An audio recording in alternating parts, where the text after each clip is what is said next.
Welcome into a special edition quick talk episode of Preacher in the Hat. We are gathered here today coming up on Father's Day to encourage dads. So we have 4 dads in the room with us, which is why we are jumping out into that subject. So my name's Eric. Across from me, my brother Derek, my dad Steve here to my right, and our man Chris Sumter is behind the cameras and also on a hot mic with us. But like I said, we wanted to take some time as dads in this room, 4 dads in this room, and to reach out to dads out there and encourage you and also say thank you for what you're doing. So if you're watching and you've got a dad that you want to encourage or say thank you to, a father figure doesn't have to be biological dad. You want to encourage or say thank you to, go ahead and grab this video. If you're watching on video, grab the Spotify link. If you're watching on Spotify, wherever you are, share that out to them and let them know that you're thinking about them and you're thankful for them. So we're going to dive into this real quick and give everybody just a quick rundown of who we got in the room if this is your first time seeing us on camera. So like I said, all 4 of us are dads. I've got 2 young kids under 5. And my wife is about 38 weeks pregnant as we're filming this. So by the time you're watching this, I could be a dad of 3. Can we take up an offering for this guy? That would be lovely. That would be lovely. And so Derek, not much different than me. So we'll go to you next. I got 2 that are 5 and 2. So that's it. Cool. Yep. I have 4, 2 in their 40s and 2 in their 30s. With 13 grandchildren, by the way, which makes being a dad even more fun. We'll let you figure out for yourself if me and Derek are the ones in the 30s or the 40s. And Chris, our dad of 4, behind the mic. Yeah, behind the videos. I want to do this right. 20, 21, 25, and 27. Them's tight Good numbers. Yeah, packed them in a small window there. 4 kids. That's great. Yeah. Well, she wasn't happy with me for a little while, but she's gotten over it. Anyway, like I said, go ahead and grab this, send it over to Dad. Let him know you want to encourage him and you're thankful for him. But we wanted to take an opportunity as 4 dads in this room to do that for you, watching or listening, to encourage you and to say thank you. And so we're going to start by encouraging guys who coming up on Father's Day may be in some situations that are a little bit tough, but that guys in this room can relate to. So Derek, we're going to start with you. I wonder if you would have a word for guys who are maybe patiently waiting with their wives for children that they're hoping for, and or possibly and for dads maybe supporting their wife during a tumultuous birth or time in the NICU, things like that. Yeah, so I had the privilege and honor of going through all of that as a dad. I'll start with the first one though. So for the dads and the parents out there who are waiting, my advice honestly would be to take this time and number one, talk to God about what your heart is desiring. So go ahead and let him know. Like there's nothing wrong with saying what would be really great to have. I would also say dream about how you think it's gonna turn out. Whether it's you having kids of your own, adopting, or even, maybe not in a traditional like father-child setting, just being that father figure for someone or whatever. However that turns out, I would say that he's going to really surprise you, and it's going to end up being better than what you dreamed. And there's going to be things that happen that you didn't think about and that you weren't maybe even necessarily ready for. But I would say both of those things were something that I'm glad that I did. I didn't know the whole like dreaming part of it wouldn't just come out like exactly how I thought. You think of it a certain way in your mind, but definitely do those things. For the parents in the NICU, man, that's a really tough one. I would say, and any tumultuous birth too. in both cases, you're a support role. So with the NICU for sure, like it's really hard as a dad not being able to just kind of like take over, if that makes sense. Like you just really like, I want to care for my child. I want to do, but also understanding that it's probably even harder on the mom. So you want to take care of both in that situation, and make sure that you are understanding, what your wife's going through at that time, and being a rock for her, but also understanding that you're going through, like, it's an emotional roller coaster. The birth, man, pray through that stuff. Like, there's nothing I can really tell you about, my son was born at, just shy of 32 weeks and came when we weren't, ready for him to be here. And, you're praying through that stuff, understanding that God's going to be with you no matter how it turns out. And that's a really hard thing to understand. That's a really hard thing to think about in the moment. But if you're actively praying through it, and I'm not even just talking about God, make everything okay. God, make everything okay. But really like talking to him through like, God, I know you're here with me. I know you're here with us. And this child and my wife is in your hands no matter what happens, blah, blah, blah. All of that sort of stuff. Having conversations with him as you're going through it. Yeah, absolutely beautiful. Thank you. And I also wanted to, we're in, you can kind of always say we're in tough times, and that this sort of thing is always happening. But I think any dad, and all of the dads in the room can relate to, what it would feel like, to maybe be in a spot coming up on Father's Day where, maybe you just lost your job, or maybe you're just a dad out there who, hates your job and you feel like it's dragging the rest of your life down. Dad, I know you've been through all kinds of, you name it with jobs. So, all ends of the spectrum. So what would you say to dads out there with some job stress right now? I think I had to move when I lost a job, got fired, 2 small children. I think I had to move from seeing my employer as the one who was going to supply all my needs, to seeing God who said he would supply all my needs. So I had to change that in my head, and here's how it helped. I began to see that the job was not the supplier of the money, it was the faucet through which the money was coming. And so then I relied on the fact that I just had to get another faucet. Now, I know that sounds a little simplistic, perhaps, sure, yeah. But it was a great twist in my mind, because one of the things that I did, I remember walking down a street after losing a job with 2 small children. I remember walking down just crying out to God, what in the world am I going to do? I had moved my family to another town. We lived there for a while, and all of a sudden I didn't have a job, and I wasn't sure. I didn't have enough connections to say, oh, there's just another job on the way. If I'd done it in the past, I'd do a little bit like you guys did.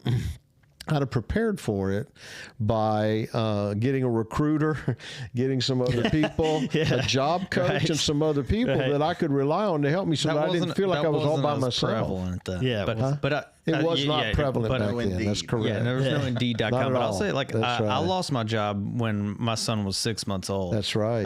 And that kind of stuff plays a big factor. But also, if you can take the time, and sorry to kind of interject here, great. but like, Yes, if you can that's take good. the time, if you're afforded it, I understand that for the people who are not, and you just got to get back out there ASAP. But if you can take even just a couple of days or a week or two, and I just spent it with my kid. Like, I mean, That's cool.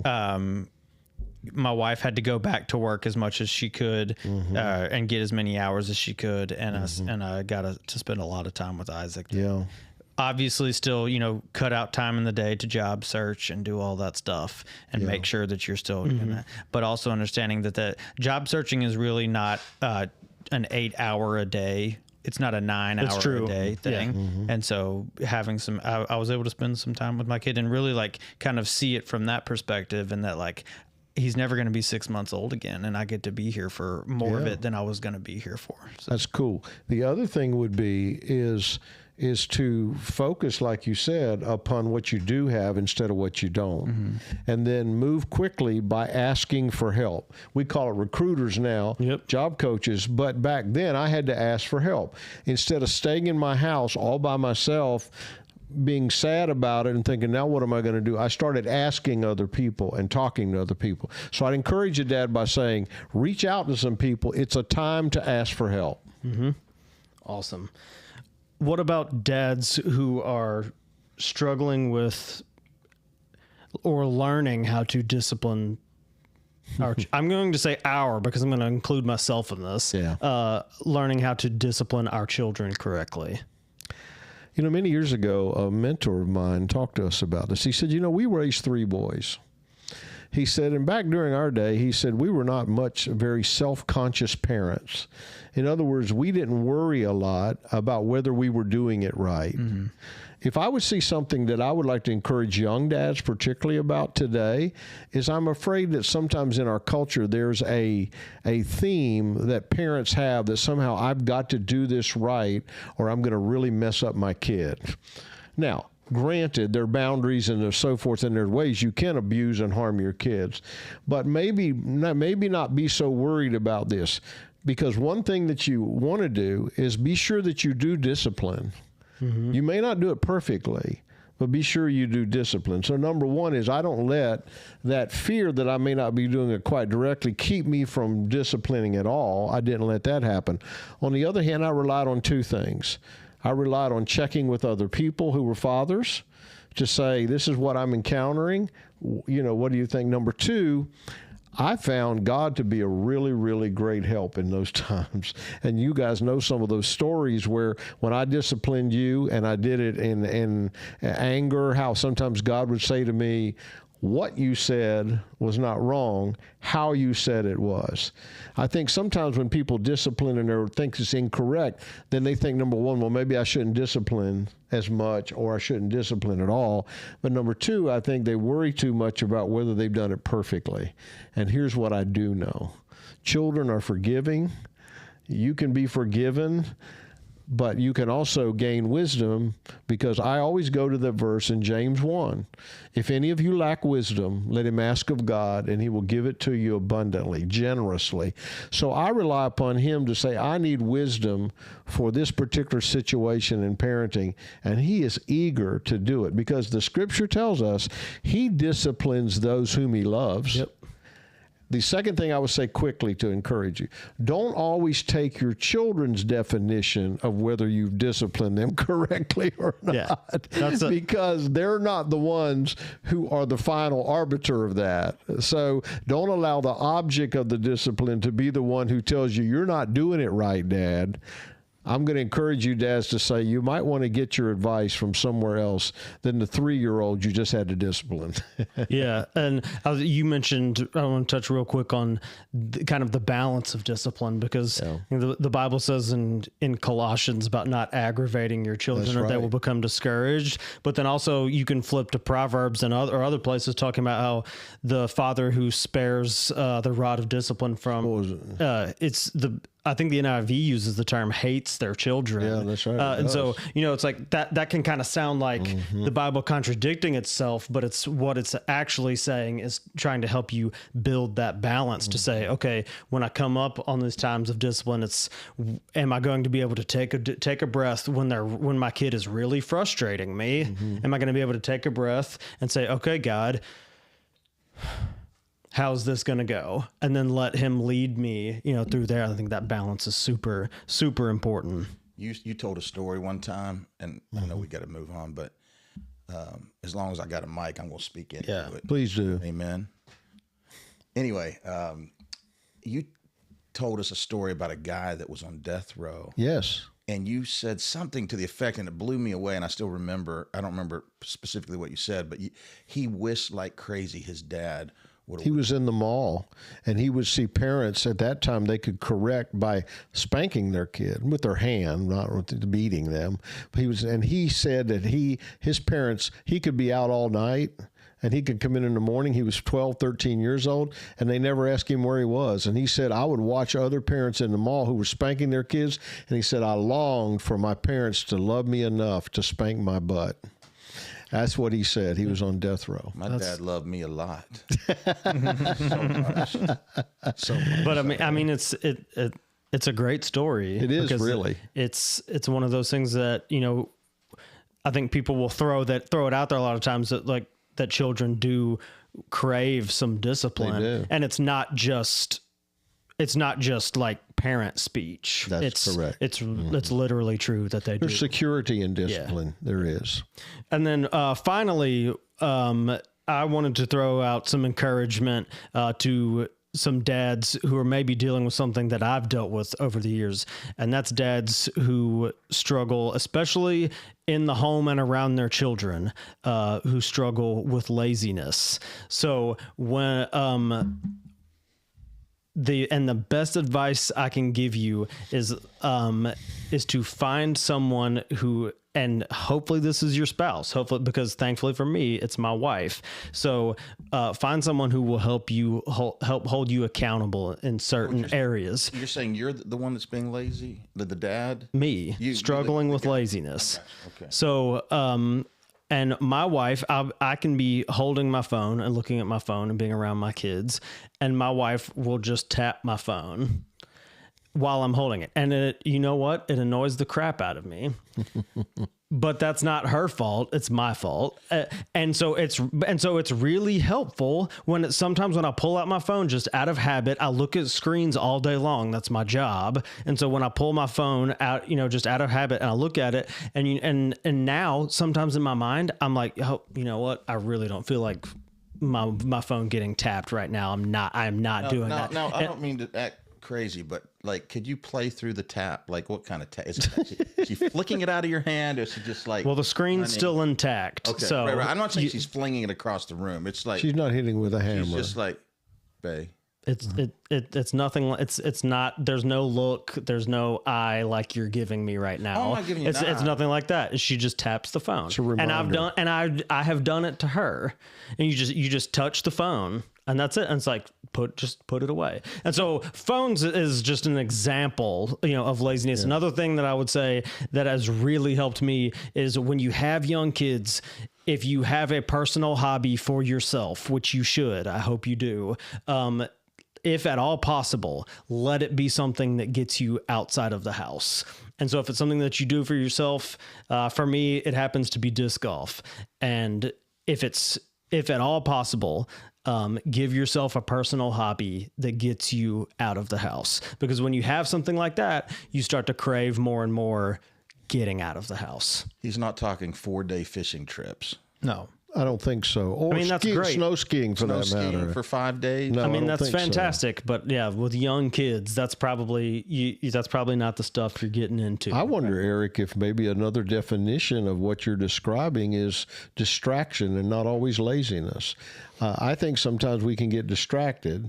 It's not motivated by laziness so much. And I think where I came to laziness, because that's a great point, is I think there's also part of us too that wants to be distracted. I got you. And so, and so I think it's a bit of both. But you're absolutely right. You're 100% right. And so, I hope that's, I hope we're able to give a little bit of encouragement. I also want to say thank you to a lot of dads out there that we don't even know. So if this is you, thank you so much. And I want to be the one to start, and I'll let you guys add, give some dads some shout outs there too. But I wanted to say, thank you to the dads out there that I see hug on their kids in public and say, I love you in public. Having a dad, my dad was someone who did that first. And then second, having a dad whose job was helping people throughout all stages of fatherhood through, in a bunch of different times during your life. secondhand hearing lots of stories, including the one we mentioned earlier about the guy on death row, where that wasn't even close to being the case. You gain a greater appreciation for seeing stuff like that. And trust me, if it meant something to me as a kid, it means something to your kids. So thank you. I piggyback on that. I've actually talked to 60, 70, I believe an 80-year-old man who said one of the biggest things I ever wanted my dad to hear my dad say was, "I love you." And he never said it. Not because they didn't think he loved me. They would say, "I think he loved me," but he never said it. So to all you dads who say it, as well as hug, to the single dads out there, some of you non-custodial, I want to encourage you. Your heart is toward your children. Don't let that stop. And ask God to give you an opportunity to connect every day. And to you single dads that are running, you're not mentioned very often, single moms. There's more single moms than single dads. But to you single dads who are fighting for every moment you can with your kids, I encourage you, I give you a shout out, and I stand up and applaud you. Keep at it. I would say thank you to the dads who put aside some of the things that they really want to do, some of the non-essential things that they hobbies and things like that, to be there for their kids' important moments. It sounds cliche and it sounds like token, almost like, well, of course, Dad, but it's not. Like, there are still people in this world who don't have the experience of dad moving heaven and earth to get to their whatever event, whatever they're doing. Yeah. I have there's specific examples that I can think of in my mind of people that I've talked to that I'm not necessarily going to share here, but just to say thank you to the dads who, it's not even a question. Absolutely, you're going to be there. Thank you to those dads. So we hope as we come up on Father's Day that for the dads out there that you're feeling encouraged, and we just wanted to take an opportunity to say thank you for all that you do. And to folks out there who miss their dad, we hear you, we love you, and some of us in the room know what that's like as well. And just want to encourage you that as you go into this Father's Day, your earthly father may not be here. Your heavenly Father always is. And this has been a quicker talk episode of Preacher in the Hat. Happy Father's Day. Thank you.